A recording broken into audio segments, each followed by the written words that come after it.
Welcome. I'm Pamela Riccia from livingjoyfully.ca, and today I'm here with Joss Goulden. Hi, Joss.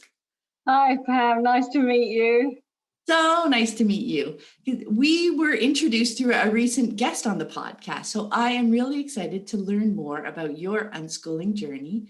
So to get us started, can you share with us a bit about you and your family and what everybody's interested in right now? Okay, so my family consists of my husband, Kamal, and myself, and our two kids. Sol is 17 and Jada is 14. And we've been living in Australia. We live in a quiet little corner in the south of Western Australia in a little town where we've been for 10 years.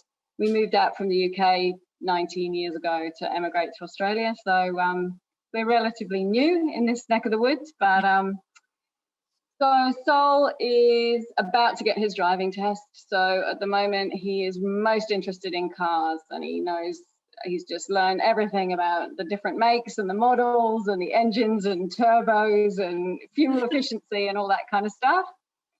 He plays guitar. He's really into music. Loves listening to music, and he knows loads about music, and so he likes hanging out with his friends, going to the beach, surfing, playing computer games, and just sort of standard teenage stuff really. Jada is 14 and she's into lots of things too. She's into health and wellness and fitness. She's quite interested in the moment. She loves going to the beach. She loves drama and performance and dance. She's always involved in something around that kind of thing. She likes reading, although she came to reading really late, but she now loves it.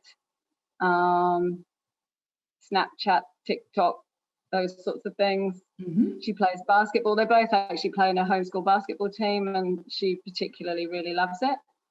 And she loves cooking. She's got a very clever and refined sense of taste, and she understands flavors really well.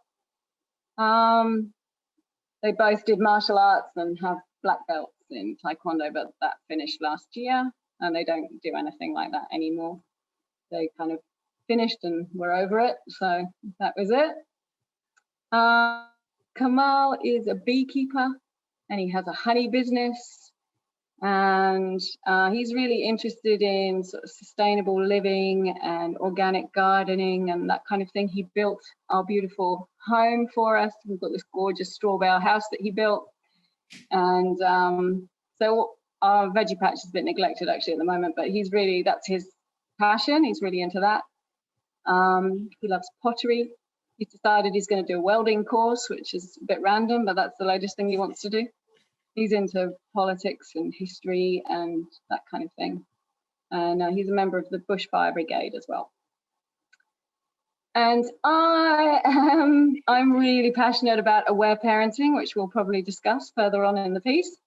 And I've just, about 9 months ago, I did a breathwork course, and I've been studying lots about that recently. I like dancing and health and wellness too. And spending time with my beautiful family and my friends and going to the beach. Oh my goodness. So that's us. I love these snapshots of different families because it sounds just so rich, right? And I know sometimes it can't, when you're in the thick of it doesn't feel like that, like until you step back a bit.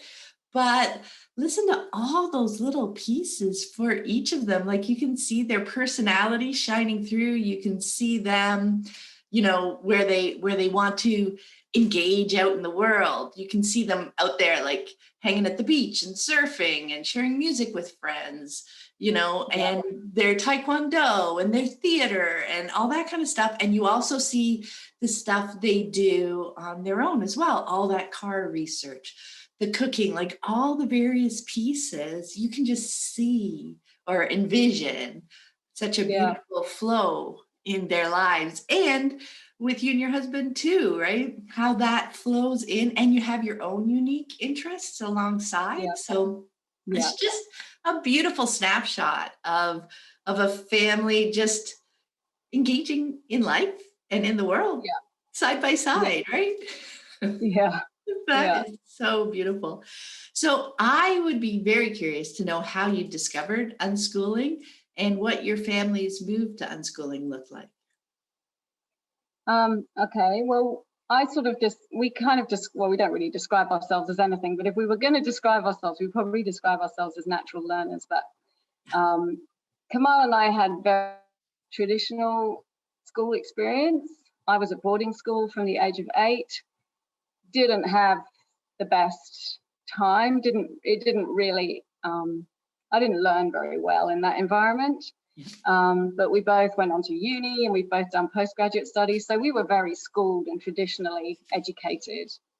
And when I was at uni, I studied psychology, first of all, and I got really interested in attachment and attachment parenting. And I read The Continuum Concept by Jean Lidloff and got really, really interested in that. And so when my kids came along, we were initially really into attachment parenting and closeness and co-sleeping, and my daughter was born at home and all that kind of thing. And then shortly after my second child, my daughter was born, we discovered aware parenting, which was founded by Aletha Salter in America. And it was like a really life-changing discovery for us. And it's sort of a style parenting plus some things. So, I mean, it's a lot about sort of democratic parenting and not having punishments and rewards, and but also it's got a big piece around stress and distress being causes of behaviors for children, and the healing effects of playing and laughter and as well as crying in a supported, loving environment for children. So, and a big sort of thing about acceptance of all of children, however they're showing up in that moment. So that sort of all led itself really naturally to homeschooling. But we sent my son initially to kindy at this alternative family community school where we were living. But he wasn't really ready for school and he wanted us to stay with him. So twice a week, I spent 2 days a week at school with my little daughter in a sling and running around and things. And we kept sort of discovering homeschooling, but not quite having the courage to take the plunge. And then one day at the school, I found a book written by Alan Thomas called Educating a Child at Home. And it was in this book for sale to raise funds for the school. And I thought, well, that's a sign. That's clearly a sign from the universe that we should be doing this. So at the beginning of his pre-primary year, we pulled him out of school. And we were very lucky. We quickly got together with a community of very supported and like-minded homeschoolers.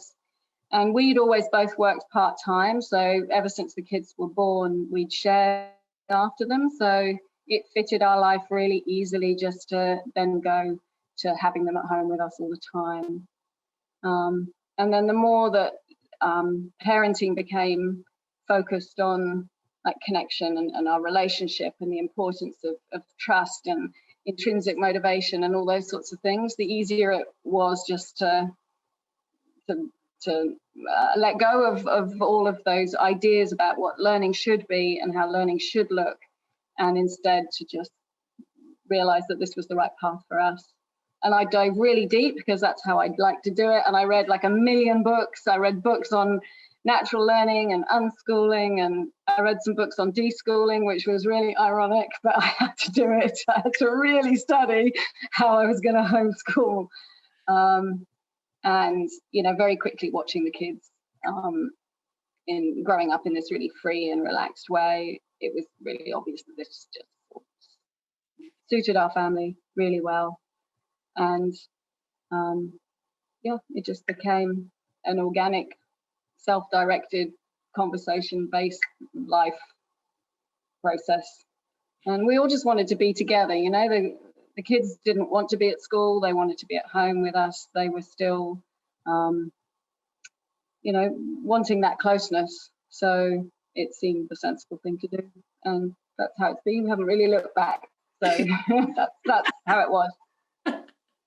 I love that. It just seemed to be the sensible thing to do because you were paying attention, right? You Yeah, were actually, looking at your family, you were actually thinking for yourselves.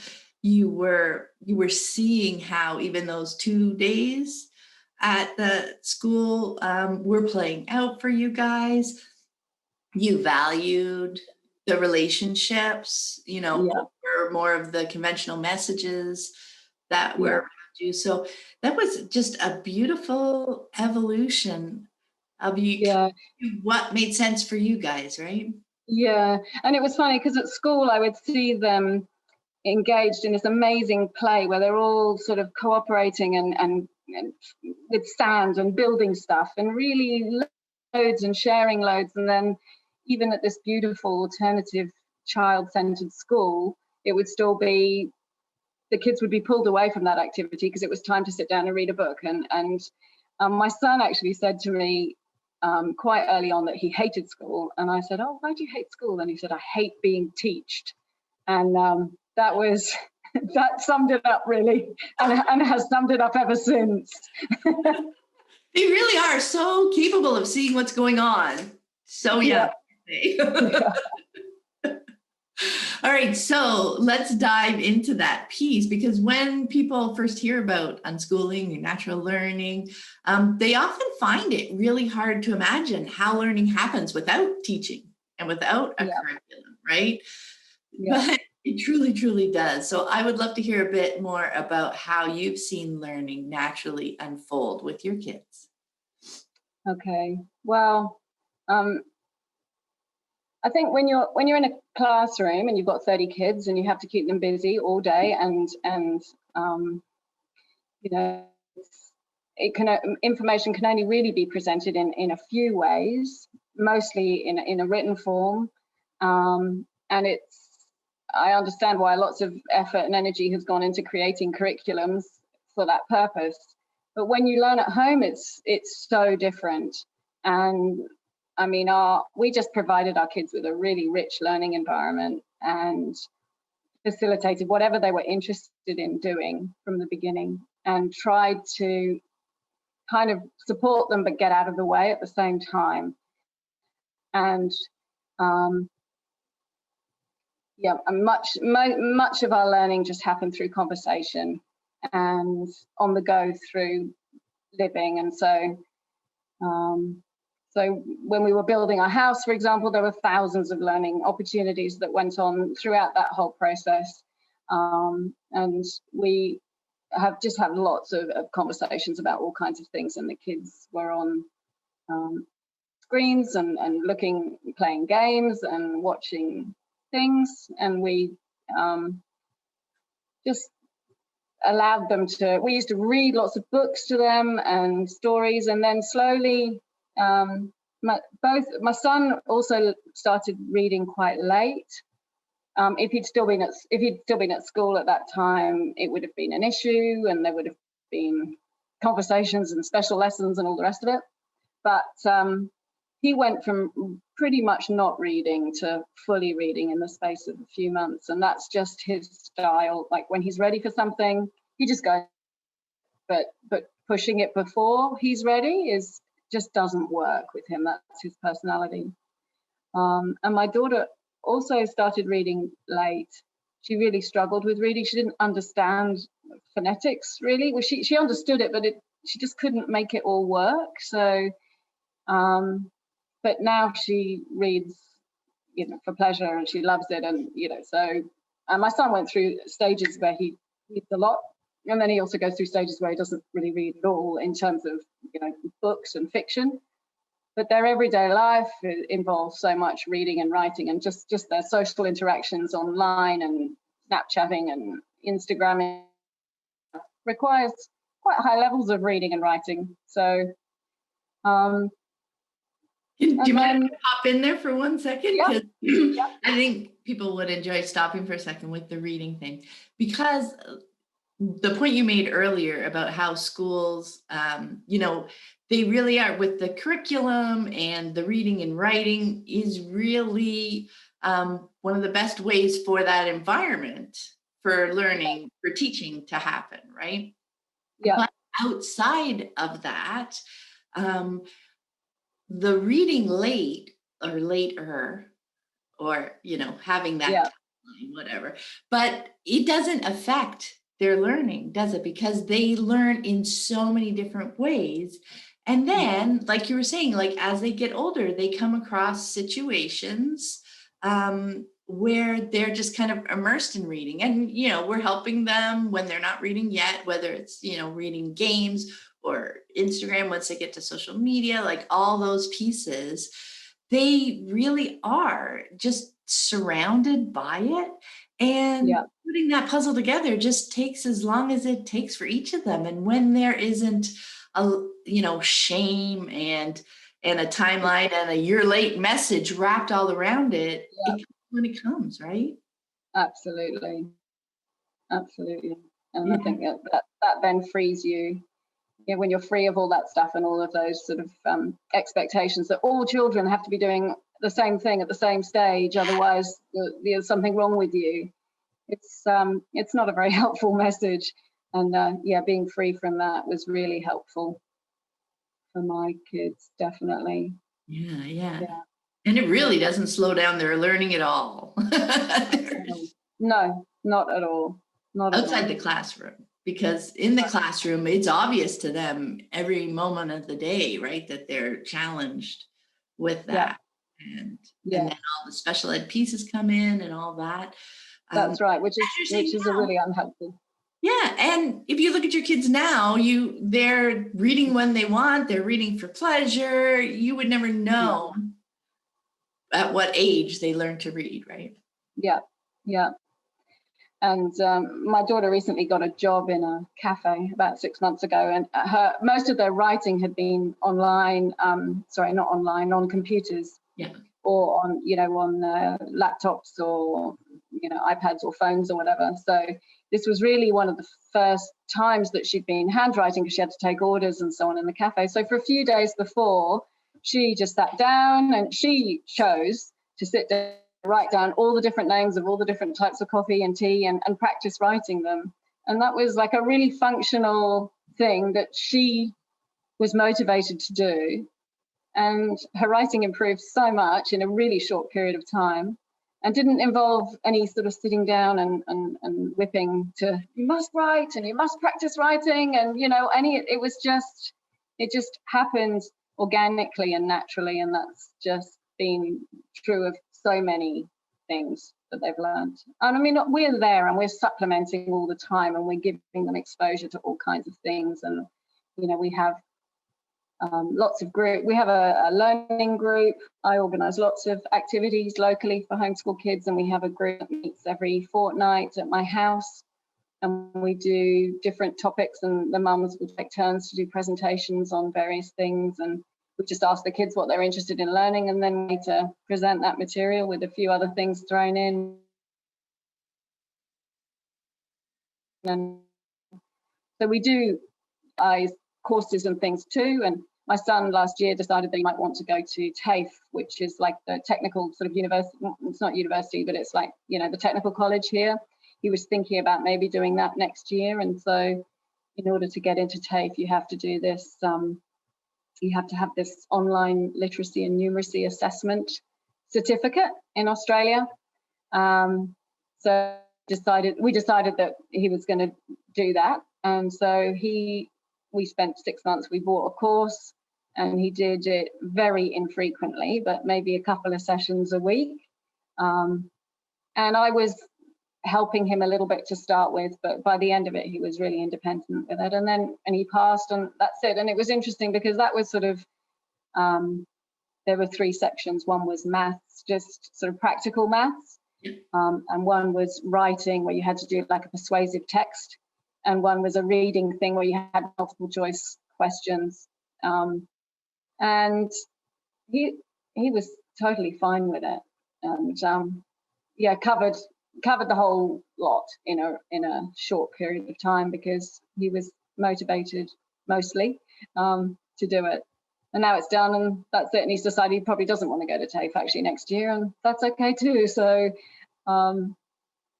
it's been, when they've been motivated to learn things, that's been that's been the easiest. And they've both had jobs as well, which I think just provides so many learning opportunities. Right.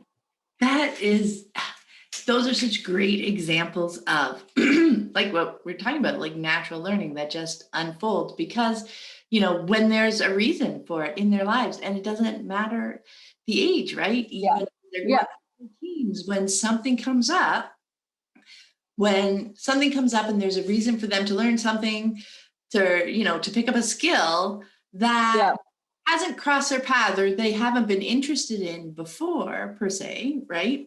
Like the for example, or the learning for the specific skills for that specific task. But when those things came into their lives, the job and the possibility of going to college, they can do those pieces along the way because they've got a reason. It's not because you'll need this someday. It's like, oh, look, it's crossed my path now. Now I will play with it. I'll focus on it, which leads us so nicely to our next question, because another thing that can trip people up when they're moving to unschooling is the idea of kids choosing what they do with their time, in that they worry that kids won't do hard things if they don't have to, right? Because that's what we see in kids in school, right? Because they will avoid things because they're forced to do so many things. So the message we take away from that is if we didn't force them, they wouldn't do it, right? So it's really hard to do that, to take that paradigm shift and see that kids and teens will truly choose to do hard things on their own. And you mentioned it earlier too, that intrinsic motivation, but it really is powerful, isn't it? Yeah. I learned so much. I was really inspired by, Elisa Salter's work, but also Alfie Cohen and John Holt. And I read lots about this when we were first starting, all around this sort of not having punishments and rewards in the family. This was way before we started looking at learning. But I was recently reminded of a really beautiful John Holt quote, which I think just sums it up beautifully. And he said, we destroy the love of learning in children, which is so strong when they are small, by encouraging and compelling them to work for petty and contemptible rewards, gold stars, papers marked 100 and tacked to the wall, A's on report cards or honor rolls or dean's lists. In short, for the ignoble satisfaction of feeling that they are better than someone else. And I thought, yes, that's so true. So true.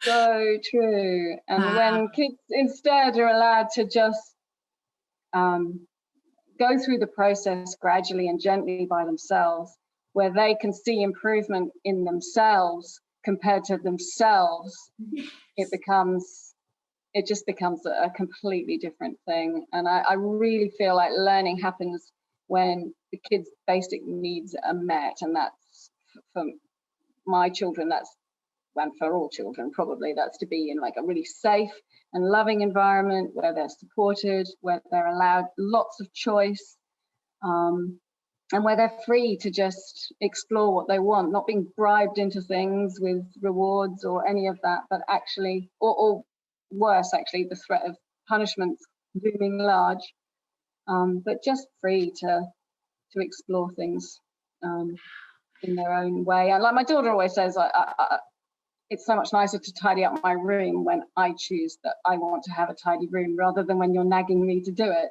And that's true of learning too. Yeah. So, I love that quote. I love that quote because as you were reading it, I'm just imagining, in from my experience as a child, and posting up the A, right?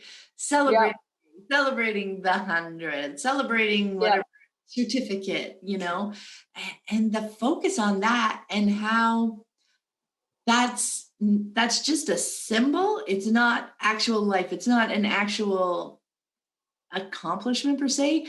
Yet when they want to accomplish actually something in their life, like the job, like the test for the college, like those are just great examples that come up again and show that they, because I'm hesitating because I just remember so many stories of my kids too. When they are interested, they almost don't even think of it as learning. Like, you Yeah. know, it's just, oh, I want to check out my handwriting before I show up at the job. Let's just, make sure I can read my own handwriting, or whoever Yeah. needs to read it can read it. It's not I held up against some perfection tablet, Yeah. but just what I need to accomplish, what I'm trying to accomplish, which is do well at my job, right? Like Yeah. that really just pulls them to do the things, and the learning along the way is most often incidental, right? Because Yeah. Yeah. they're just wanting to accomplish whatever their goal is. And your point about them comparing to themselves, that is huge. That was a big paradigm shift for me too, when I realized, because sometimes I'd see my kids doing like really cool stuff, right? And I'd be impressed by it. And I'd say, that's Yeah. really cool. And they're like, whatever, because it's just them doing their thing. They see on their journey, it doesn't matter that other people can or can't or whatever, because they're doing it for themselves, right? Yeah. Yeah. And conversely, of course, if you're really reliant on these sort of external things to be marking your worth, then you also have the problem when you don't match those standards. And that was my story at school. Frequently, not trying hard enough, not doing well enough, could do better, all that kind of thing. And that has such a detrimental effect too. Whereas if you're just allowed to explore and enjoy what you want to do, and be motivated by your own desire inside, and not compared to anybody else's standard, then it's just a much better way. And I mean, I've seen so many times, I've seen my kids devote lots of hours to things and considerable effort into learning things, and they don't think of it as learning. And like my son, for example, who's really into music, he has probably, I don't know, a few thousand songs on his phone, and really eclectic, broad music taste. But we play this game quite often where I play him the first 5 seconds of a song, and he has to tell me who it's by and what the song is. And I mean, he can identify pretty much every one of his 2,000 songs within 5 seconds. Now, I mean, I couldn't do that. And for me to learn to do that would be considerable work and effort. But he's really interested in it. He really loves it. So he's done it. And yeah, it's just, yeah, That's it's right. just And it not probably hard. doesn't feel that impressive to him. It's just a No. thing, right? Yeah. Exactly. Yeah. It's like, yeah, I do. And that's another piece too that I loved, tying it back to the learning we were talking about earlier, is you come to see the value in all learning, not just the learning Yeah. that would be in a curriculum, right? It all has value to them as they become the person they want to be. All these pieces that are interesting to them, that they, dive into for hours and hours and hours, those are all fascinating bits and pieces of them as a person. And that's what they'll bring with them forward, Yeah. right?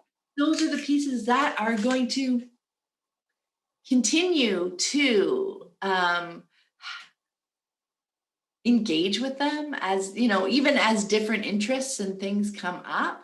So Yeah. often when you look back, you can see the threads of something that he loved about learning all about that music, all the different kinds of music and the different kinds of artists. Whether or not he's literally in a music career, I bet as he moves forward, you'll see threads, right, that tie to all that interest and that time he spent and the skills that he built up around that, right? Yeah. Yeah. And it's not like, it's seeing learning not as a means to an end, but just as life, actually, isn't it? And Kamal and I found our passions really quite late in life. We were in our 40s before we discovered the things that we're really passionate about now. So I mean, there are times when my son sort of thinks, "Oh, I don't really know what I want to do. I'm not sure. I don't have a clear direction yet." And then we just model that that's okay, because it took us a long time to find out where we want to go, so where we wanted to go. Yeah. So that's fine. Yeah. No, I They'll love get that. That's such an important piece too, because I remember when my daughter was so interested in photography, like at 13, 14, 15, everybody outside wants to, oh, she's going to be a photographer. Oh, she's going to be Yeah, no, that it has to lead somewhere. But yeah, no, all those pieces just they bubble together, right? And yeah, we don't need to know what the next thing is. Like I am in that right now, what else am I interested in?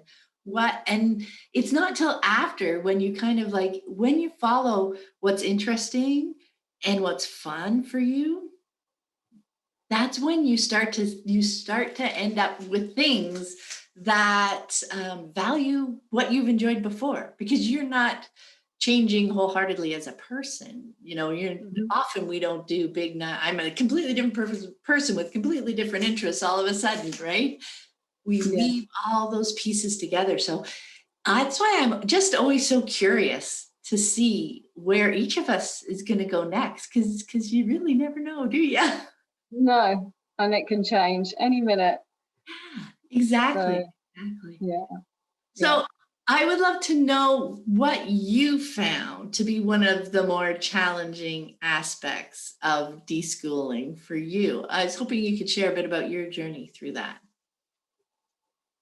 Um, well, I think one of the hardest things for us and for everybody else who I know, all my local, lovely, beautiful tribe, I think is just the overwhelm sometimes in life of trying to do the job of many. We are, my husband and I both work part time. We both run a business and we run a farm and we try to grow some of our own food and we, homeschooling the kids and all the rest of it. So, we're really, that's the hardest thing. If your kids are in school all day, you've got a lot of time on your hands to work or to do all the other things that you want to do. So but in terms of actual unschooling, I think the most challenging thing has been the moments where we second guess ourselves and where we lose the trust. And that does happen from time to time. I have my moments where, well, we both do, where we're just like, shit, no one's learning anything. Oh my God, this is, they should be doing this. And when the shoulds start creeping, Yes. that's the hard times. When you're doing something very different to what everybody else is doing, when with the wider community, your family, they all think we're nuts and you're doing things differently. So there are times when you think, well, actually, is this really a good idea?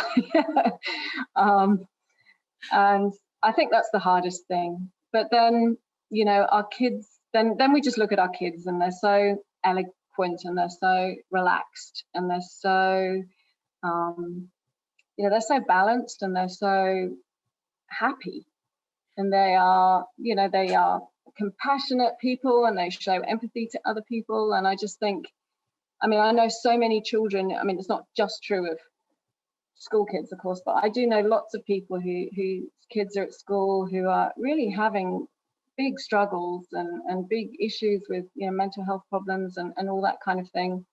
And so when I just see my kids are it's very quick that we get back to a trusting place again. Oh, that is so fascinating to hear. And I love, we were introduced recently, and we're on, different sides of the world. Yet I have discovered so much exactly the same thing. Like Mm. there are going to be times when we question and the using the word should in my language, even if just in my head, is Yeah, such a great clue that yeah, I'm starting to slip out, that I'm starting to let fear kind of guide what I'm thinking and I'm yeah, projecting it into the future. And it's looking to my kids that brings me back so quickly because absolutely. then all of a sudden you're looking big picture and you're realizing, no, look at these wonderful beings right here, right? Even in their hard times, even in our hard times, you can see them working through things. You can see them, actively engaging, understanding themselves so much more than we did, at that, Yes, right? absolutely. Their ability to make choices, to try things out. And for the most part, how happy they are, even in the hard times, right? They wouldn't make different choices because they're making the best choice for them in that moment and seeing Yeah, how it unfolds, even when it's maybe frustrating, even when it's maybe disappointing. But there's that kind of underlying joy or happiness just because they have autonomy over their life, right? They yeah, really have that freedom to choose what it yeah, is they're going to do. And they have our loving support, yeah, right? So oh, yeah, it's so yeah. cool to That's hear. gotta feel good. That's really gotta feel good. Yeah. Oh, that's amazing. So what has surprised you most so far about how this path has unfolded in your lives? Um, well, I'm always surprised by how people don't understand what we do because we've been doing it for so long now. I always just get confused when people say to me things like, oh, the whole socialization question, or, oh, it's school holidays now. Do you give your kids a break when they're in Yes, school holidays? Do you stop learning during school holidays and things? So that's was a bit of a surprise, but I'm used to it now. Um, I think just I'm I, I'm surprised and overjoyed at the beautiful quality of the relationship and connection that we have with our children. That just gives me joy every day. It really does. I think, choosing to homeschool and spend lots of time together, um, just like you were just saying, it lets our kids know that they're really loved and that we want to be with them and that they are free to just be themselves in all of their own unique awesomeness, and that we really delight in their company. And um, I think that, yeah, our relationship's just amazing. And I mean, I know plenty of people who go to school also have good relationships, but there's something about the quality of the relationship when it's really based on this sort of idea where we are just allowing them to be who they are, and they can bring anything to me. And I've seen them in all of their rage and their frustration and their delight and their joy, and everything is safe for them to be who they are. So that's something that I've really loved. I've really loved that, yeah. and just trust, like we were saying before about trust. I've learned so much about trusting myself, trusting my kids, and then my kids through that have learned to trust themselves. Like they're so much more, they're so much better at trust than I am. I have to work at it, whereas it really just comes pretty naturally to them to trust themselves. And it's so important now that they're becoming teenagers and they're going out into the world and they're starting to have, relationships and go to parties and be exploring, all of those things. Mhm. To do that from a place where you really trust your own voice that's inside you is amazing for their well-being and for their happiness. I didn't have any of that. I never listened to, I had no inner guidance that I ever listened to, and there was just no trust. There's that idea that it's really hard to teach our kids. I think that's a John Holt quote as well, actually, about it. All we really need to do is trust our kids, but actually that's really difficult because we weren't taught to trust ourselves, and so it's a hard process. But it's really important, I think. Yeah. Wow. I love all those pieces. you I don't even want to talk now because you said them all so beautifully. Like those are the cornerstones. And it is so surprising. Like the importance and the value of trust is something we learn through our kids, right? Yeah, Because it isn't something that we grew up with. We didn't know how to trust ourselves.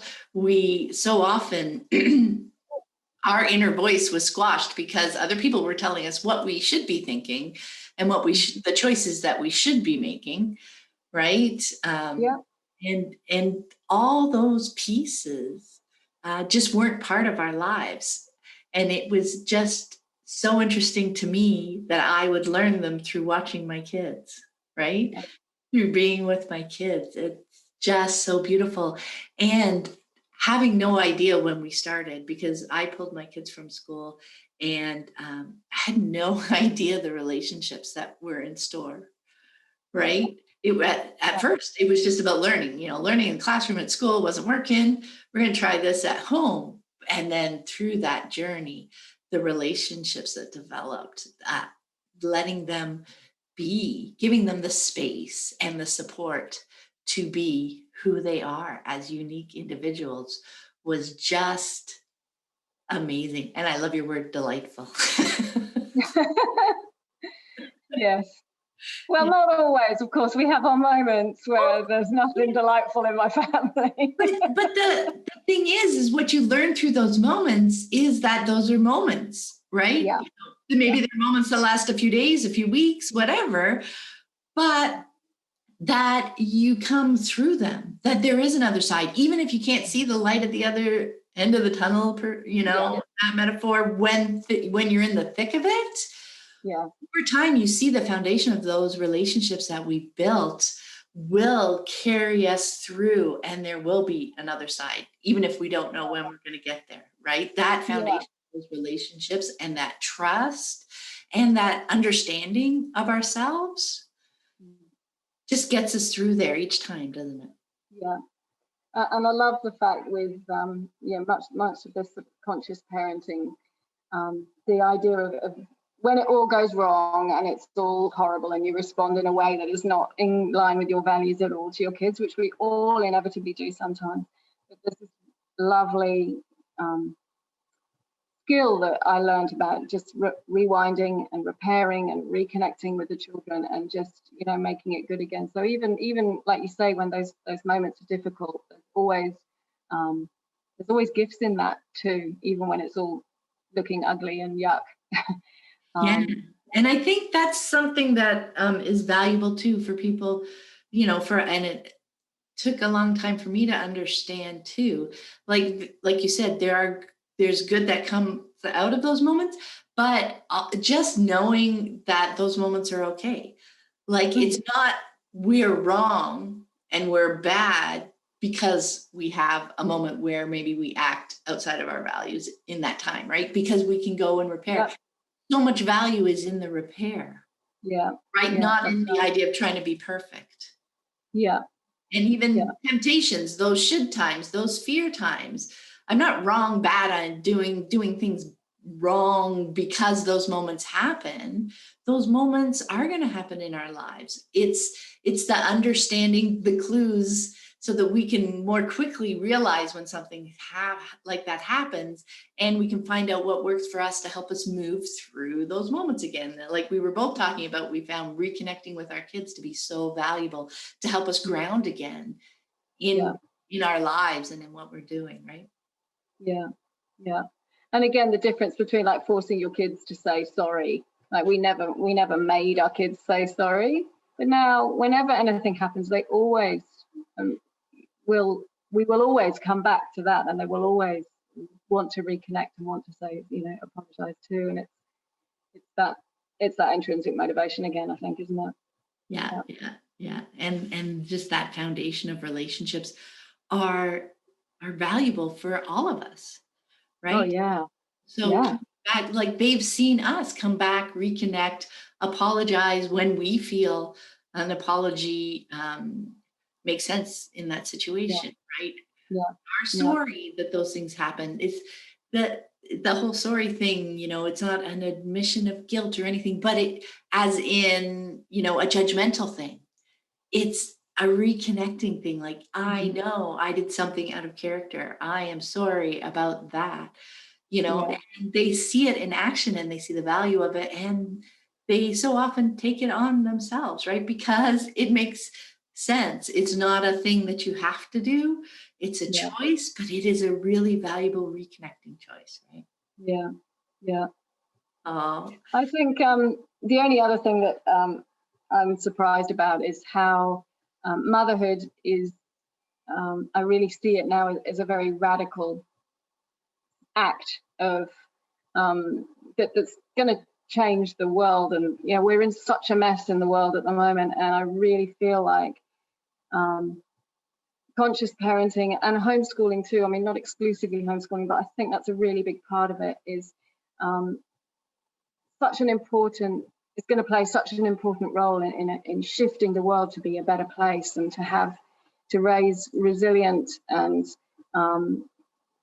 balanced and happy children who are able to bring a pretty urgent change to the world, in terms of how they treat each other and how they treat the planet and everybody on it. And I think having kids who are like really connected to their authentic selves, and they're loving and they're cooperative and they're psychologically well, if they've been treated with love and trust and respect and choice and so on, it means good things for the world. And I think, like, when we first started homeschooling in this way, there really weren't that many people teaching their kids, not having their kids in this way, and same with conscious parenting. And I feel like it's really growing a lot, and that's a great thing. That's a really great thing. That is such a wonderful point too, because as our kids get older and you start to see them out in the world, you see the ripples, right? With their friends, and how they treat other people and how they engage with them, just so much more openly, yet in their knowledge of themselves, their inner voice, all those pieces. So I love that point. It is so different for our kids than it was even for us. Like, what a shift in one generation you can make. It's a lot of work for us, right? It's so much of our personal work to do that, but it is such a big change just between those generations, right? Yeah, absolutely. I mean, they couldn't get a bigger contrast than my education and theirs. But they're so different. They're so much more happy and balanced and intelligent and connected to their selves than I was. I was 40 before I felt even vaguely in that direction, and they're already there. So it's a good thing. Oh, I love that so much. And thank you so much, Joss, for taking the time to speak with me in your later evening time. I really appreciate it. It was so much fun. Yeah, it was such a pleasure to meet you, Pam. Thank you very much. Oh, you are so welcome. And before we go, where might people connect with you online? I'm on Facebook and Instagram, and that's fine. The easiest way. Yeah. I'll share the links to those in the show notes. So if anybody wants to connect, that would be awesome. Thank you so much, Josh. Have a wonderful sleep when you get there. have a beautiful, beautiful Tuesday. Thank you so much. Bye. Bye.